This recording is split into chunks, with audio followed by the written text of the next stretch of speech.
Kumuini Kabata Alain poursuit la société Suzanne Japan Motors SARL au tribunal de commerce de Kinshasa Gombe pour non-paiement des loyers échus, expulsion de locataires en dommages et intérêts. Les faits remontent à l'année 2020. Selon les avocats de la partie demanderesse, la défenderesse, la société Suzanne Japan Motors SARL, aurait signé un contrat de location de la parcelle du demandeur Kumuini Kabata Alain. Le dit contrat aurait été résilié pour non-paiement des loyers en mars 2022. Le demandeur aurait lancé plusieurs mises en demeure pour contraindre la défenderesse à libérer les lieux, mais sans succès. À l'audience du jour, la partie demanderesse sollicite du tribunal à titre conservatoire l'expulsion de la défenderesse, la société Suzanne Japan Motors SARL. Son contrat a été résilié depuis plusieurs mois. Je dirais même depuis le mois de mars de cette année. Donc, Monsieur le Président, vous comprenez que c'est parti et d'animer une mauvaise foi à outrance, parce qu'elle est au courant que son contrat a été résilié depuis plusieurs temps. Et à ce jour, Monsieur le Président, ça c'est les fonds, nous n'allons pas aborder les fonds du dossier, parce que au-delà de tout, elle a accumulé plusieurs mois de loyer. Donc à ce jour, on peut compter même plus de 5 mois à ce jour. De là de elle ne fait toujours pas libérer les lieux. Donc c'est pour cette raison-là que nous venons par devant vous solliciter qu'elle soit expulsée de notre parcelle. Nous aurions. Les avocats de la partie défenderesse, la société Suzanne Japan Motors SARL, affirment pour leur part que le contrat de location n'a jamais été résilié. Ils soulèvent 3 moyens, à savoir l'irrecevabilité des mesures provisoires, le non-fondement de la requête de la partie demanderesse et le tribunal est déjà saisi pour les mêmes faits. Ils demandent au tribunal de dire irrecevable et non fondée l'action de la partie demanderesse. Dont le contrat n'a jamais été résilié. Monsieur le Président, nous plaidons sur les mesures provisoires et j'ai 3 moyens. Ces 3 moyens-là sont fondés sur 2 points. Le premier point, c'est lié à l'irrecevabilité de cette demande de mesures provisoires. Et le deuxième point sera lié au non-fondement de cette demande. Les mêmes parties avaient par son assignation sous MU 1965 assigné notre cliente en expulsion et en dommages intérêts. Et c'était pour l'audience du 21 novembre 2022. Je crois l'espoir est là. Vous allez constater que cette demande de mesures provisoires tendant à ordonner l'expulsion de notre cliente société Suzanne sur la parcelle dont elle est locataire est irrecevable parce que c'est une demande qui touche au fond de l'affaire, c'est-à-dire à l'action principale telle que spécifiée dans l'assignation qui vous saisit. Votre tribunal passe outre ces premiers points liés à l'irrecevabilité dont on a développé 2 moyens. Un, lié au principe de nobis idem. Le deuxième moyen lié à ce que la demande de mesures provisoires dont on veut que votre tribunal puisse prendre cette demande touche à l'action principale dont vous êtes saisi, votre tribunal dira cette action non fondée. Un débat s'engage ensuite entre les parties sur la plaidoirie des parties sur le fond. Les avocats de la partie demanderesse soutiennent pouvoir plaider à toute fin utile au motif que la défenderesse a touché le fond. Les avocats de la partie défenderesse, pour leur part, parlent de violation des droits de la défense. Ça a déjà touché les fonds de cette cause. Donc, votre tribunal nous appellera à plaider à toutes fins utiles. Monsieur le Président, Monsieur le Président, s'il vous plaît. Écoutez, cette difficulté d'exécution des clauses contractuelles librement arrêtées fonde les requérants à obtenir du tribunal des séants l'expulsion pure et simple de l'assignée. Et ses marchandises et des biens ainsi que tous ceux qui occupent de cette parcelle successorale donnée en location en l'assignant insolvable.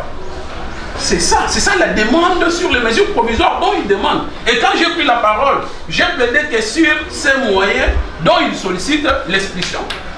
Quand vous êtes en train de plaider là, toutes les deux parties, vous êtes en train de frôler les fonds de la cause. Et vous l'avez fait à dessein. Donc, et vous, et eux, sur ces, si vous estimez, s'il vous plaît, maître, s'il vous plaît, hein, que vous pouvez plaider quand au fond de la cause, donc vous les faites. Monsieur le Président, ça sera à toute fin d'idée. Monsieur le Président, s'il vous plaît. S'il vous plaît, Monsieur le Président. Non, je n'ai pas. Monsieur le Président, s'il vous plaît. S'il vous plaît, Monsieur le Président. Monsieur le Président, s'il vous plaît. Si vous pouvez nous accorder la parole, nous sommes défendeurs. Nous sommes défendeurs dans cette cause. Monsieur le Président, c'est curieux que vous nous demandez de plaider à toute fin. Le ministère public affirme que la défendresse a touché au fond en soulevant les moyens. Il demande au tribunal de s'en tenir au contrat judiciaire. Je voulais montrer ceci à la partie défenderesse. Lorsqu'on touche aux moyens, aux exceptions, c'est déjà des fonds. L'État a raison.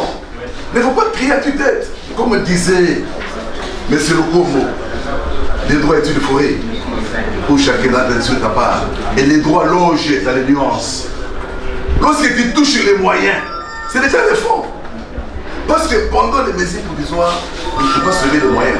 C'est mettre la charrie avant le bœuf. Les criminels avaient raison de dire que le défendeur a frôlé. Il a plaidé à toute fin utile.